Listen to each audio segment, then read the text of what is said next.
ଏହି ଭିଡ଼ିଓରେ ଜାଣିବା ଶୈକ୍ଷିକ ପରିମାପ, ମୂଲ୍ୟାୟନ, ପରୀକ୍ଷଣ ଓ ମୂଲ୍ୟ ନିର୍ଦ୍ଧାରଣ।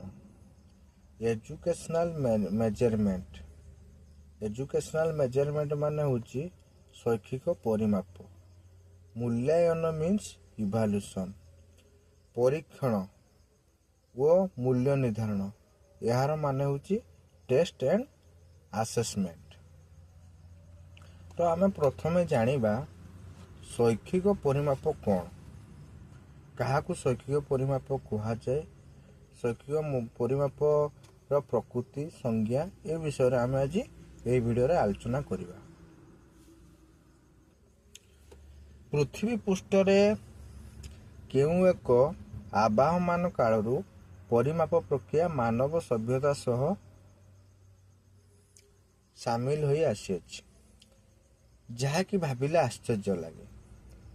ଅଳ୍ପେ ବହୁତେ କହିବାକୁ ଗଲେ ଏମିତି ସ୍ଥାନ ନାହିଁ, ଏମିତି ସମୟ ନାହିଁ, ଏମିତି ପାତ୍ର ଓ ପରିସ୍ଥିତି ନାହିଁ ଯେଉଁଠି ପରିମାପ ପ୍ରକ୍ରିୟାର ଆବଶ୍ୟକତା ହୋଇନଥାଏ। ପ୍ରତ୍ୟେକ ମଣିଷର ଦୈନନ୍ଦିନ ଜୀବନରେ ପରିମାପ ଏବଂ ସ୍ୱତନ୍ତ୍ର ସ୍ଥାନ ଅଧିକାର କରି ବସିବା କଥା କିଛି ନୂଆ କଥା ନୁହେଁ। ସମୟକ୍ରମେ ସାମ୍ପ୍ରତିକ ଯୁଗରେ ଆଧୁନିକ ମଣିଷ ପ୍ରତ୍ୟକ୍ଷରୁ ଶଯ୍ୟା ତ୍ୟାଗ କରିବା ଠାରୁ ପୁନଶ୍ଚ ଶଯ୍ୟା ଧରିବା ପର୍ଯ୍ୟନ୍ତ ଊଣା ଅଧିକେ ପରିମାପ ପ୍ରକ୍ରିୟା ସହ ଓତପ୍ରୋତ ଭାବେ ଜଡ଼ିତ ହୋଇଥାଏ। ଖାଲି ସେତିକି ନୁହେଁ, ପ୍ରତିଟି ମଣିଷ ଜୀବନରେ ପ୍ରାରମ୍ଭିକ ପର୍ଯ୍ୟାୟରୁ ଅନ୍ତିମ ପର୍ଯ୍ୟାୟ ପର୍ଯ୍ୟନ୍ତ ଅଧିକାଂଶ ପରିସ୍ଥିତିରେ ପରିମାପର ବହୁଳ ବ୍ୟବହାର ହୋଇ ଆସୁଅଛି। ଏହି ପରିମାପ ପ୍ରକ୍ରିୟା ସାମୟିକ ହେଲେ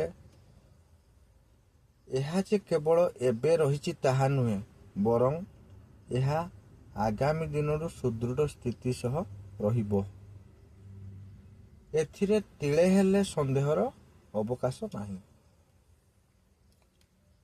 ମଣିଷ ଯେତେ ଯେତେ ଆଧୁନିକତାର ସ୍ପର୍ଶ ଲାଭ କରୁଛି, ସେ ସେତେ ସେତେ ପରିମାପ ପ୍ରକ୍ରିୟାର ନିକଟରୁ ନିକଟତର ହେଉଛି ବୋଲି ଅତ୍ୟୁକ୍ତି ହେବ ନାହିଁ। ବାସ୍ତବରେ ଆମର ଦୈନନ୍ଦିନ ଜୀବନରେ ପରିମାପର ବହୁଳ ବ୍ୟବହାର ତଥା ଆବଶ୍ୟକତା ରହିଛି। ଏପରିକି ମା'ର ରନ୍ଧନଶାଳ ଠାରୁ ମହାକାଶରେ ମଙ୍ଗଳ ଗ୍ରହକୁ ଯାନ ପ୍ରେରଣ କରିବା ପର୍ଯ୍ୟନ୍ତ ପ୍ରତିଟି କ୍ଷେତ୍ରରେ ପରିମାପ ନିଜସ୍ୱ କାୟା ବିସ୍ତାର କରିପାରିଛି। ଶିଶୁର ଜନ୍ମ ସମୟର ଓଜନ ଓ ଉଚ୍ଚତା ମାପିବା, ମା ରୋଷେଇ କରିବା ପାଇଁ ଚାଉଳ ଓ ଗହମ ଇତ୍ୟାଦିର ଓଜନ ଜାଣିବା, ଜମିବାଡ଼ି କ୍ରୟ ବିକ୍ରୟ କରିବା, ନୂତନ ଗୃହ ନିର୍ମାଣ କରିବା ଉଦ୍ଦେଶ୍ୟରେ ମାପ ଜାଣିବା, ନୂଆ ପୋଷାକ ସିଲେଇ ପାଇଁ ମାପ କରିବା, ଦୋକାନୀ ଗ୍ରାହକକୁ ବିଭିନ୍ନ ଦ୍ରବ୍ୟ ଦେବା ସମୟରେ ଓଜନ କରିବା, ଗୃହର ବିଭିନ୍ନ ଆସବାବପତ୍ର ତିଆରି ନିମନ୍ତେ ମାପ ଜାଣିବା, ଯାନବାହନର ଗତି ବିଷୟରେ ଧାରଣା ଜାଣିବା, ବିଦ୍ୟୁତ୍ ଶକ୍ତି ଖର୍ଚ୍ଚ ଅନୁଯାୟୀ ଅର୍ଥ ଗ୍ରହଣ କରିବା, ଶିଶୁର ବୃଦ୍ଧି ଓ ଅନ୍ୟାନ୍ୟ ସାମର୍ଥ୍ୟ ମାପିବା ଆଦି ହଜାର ହଜାର କାର୍ଯ୍ୟରେ ଅଧିକାଂଶ ସମୟରେ ପରିମାପର ଆବଶ୍ୟକତା ରହିଛି।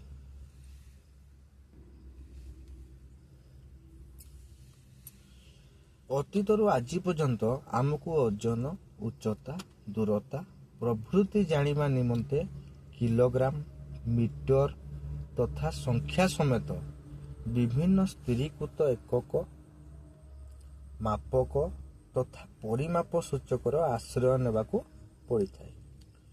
ସାଧାରଣତଃ ଯେଉଁ ପ୍ରକ୍ରିୟା ଦ୍ୱାରା କୌଣସି ଏକ ବସ୍ତୁ ବା ବିଷୟର ମାତ୍ରା, ଆକାର, ପରିମାଣ ବା ବିସ୍ତାରକୁ ନିର୍ଣ୍ଣୟ କରାଯାଇଥାଏ, ସେହି ପ୍ରକ୍ରିୟା ବା କାର୍ଯ୍ୟକୁ ପରିମାପ କୁହାଯାଏ। ପରିମାପ କାହାକୁ କୁହାଯାଏ? ଯଦି ଏକ୍ଜାମରେ ଆସେ, ଯେଉଁ ପ୍ରକ୍ରିୟା ଦ୍ୱାରା କୌଣସି ଏକ ବସ୍ତୁ ବା ବିଷୟର ମାତ୍ରା, ଆକାର, ପରିମାଣ ବା ବିସ୍ତାରକୁ ନିର୍ଣ୍ଣୟ କରାଯାଏ ସେହି ପ୍ରକ୍ରିୟା ବା କାର୍ଯ୍ୟକୁ ପରିମାପ କୁହାଯାଏ। ଆଉ ଟିକେ ସରଳ ଭାବରେ ବୁଝିବାକୁ ଗଲେ ପରିମାପର ଅର୍ଥ ହେଉଛି କୌଣସି ପରିମାଣକୁ ଜ୍ଞାତ ପରିମାଣ ସହିତ ତୁଳନା କରିବା, ଯାହାକୁ ଏକକ ହିସାବରେ ଗ୍ରହଣ କରାଯାଇଥାଏ। ଅନ୍ୟ ପ୍ରକାରରେ କହିବାକୁ ଗଲେ ପରିମାପ ହେଉଛି କେତେଜଣ ବ୍ୟକ୍ତି ବା କେତେକ ବସ୍ତୁ ଓ କେତେକ ସଂଖ୍ୟା ମଧ୍ୟରେ ଏକ ନିୟମ ସମ୍ବଳିତ ସମ୍ପର୍କକୁ ବୁଝାଇଥାଏ। ସଂଖ୍ୟାମାନଙ୍କର ସମୁଦାୟ ବସ୍ତୁ ଓ ପରିମାପ ଯନ୍ତ୍ରର ଉପକାର ଉପରେ ନିର୍ଭର କରିଥାଏ। ମୁଖ୍ୟତଃ ପରିମାପ କୌଣସି ବ୍ୟକ୍ତି, ବସ୍ତୁ, ଗୁଣ ପ୍ରଭୃତିର ଏକ ସଂଜ୍ଞାତ୍ମକ ତଥା ପରିମାଣାତ୍ମକ ବର୍ଣ୍ଣନା, ଯାହାକି ଏହା କେତୋଟି, କେତେ, କେତେ ବେଶୀ, କେତେ ଜଣ ପ୍ରଭୃତି ପ୍ରଶ୍ନର ଉତ୍ତର ଦେଇଥାଏ। ଅବଶ୍ୟ ପୃଥିବୀରେ ସବୁକିଛି ପରିମାପର ପରିସରଭୁକ୍ତ ନୁହେଁ। ଯାହା କିଛି ପରିମାପ ଯୋଗ୍ୟ ତାହା ହିଁ କେବଳ ମପାଯାଇପାରେ।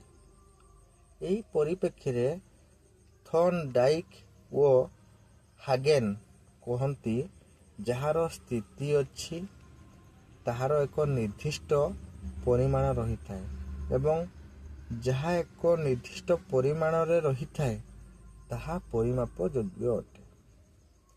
ସରଳ ଅର୍ଥରେ କହିବାକୁ ଗଲେ ଯେଉଁ ବସ୍ତୁ ବା ବିଷୟର ନିର୍ଦ୍ଦିଷ୍ଟ ପରିମାଣ ରହିଥାଏ ତାହାକୁ ପରିମାପ କରାଯିବାର କୌଣସି ଅସୁବିଧା ନାହିଁ।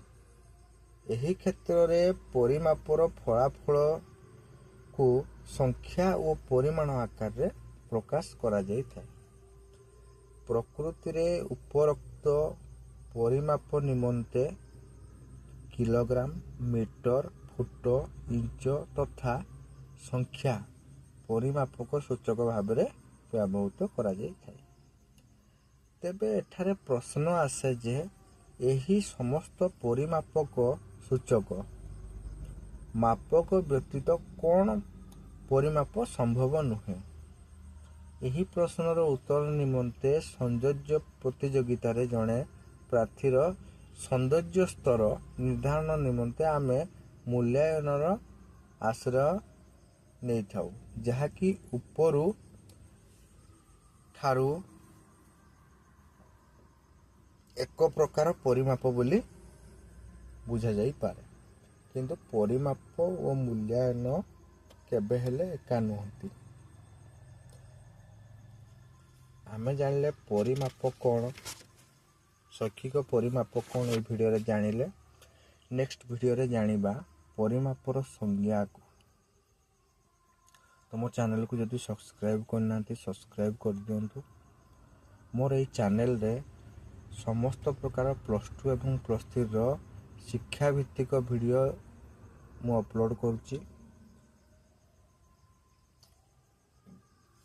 ଆଉ ଅନ୍ୟ ଭିଡ଼ିଓ ଦେଖିବା ପାଇଁ ତଳେ ମୋ ଚ୍ୟାନେଲକୁ ଯାଇକି ଦେଖିପାରିବେ। ପୁଣି ନେକ୍ସଟ ଭିଡ଼ିଓ ରହୁଛି। ନମସ୍କାର।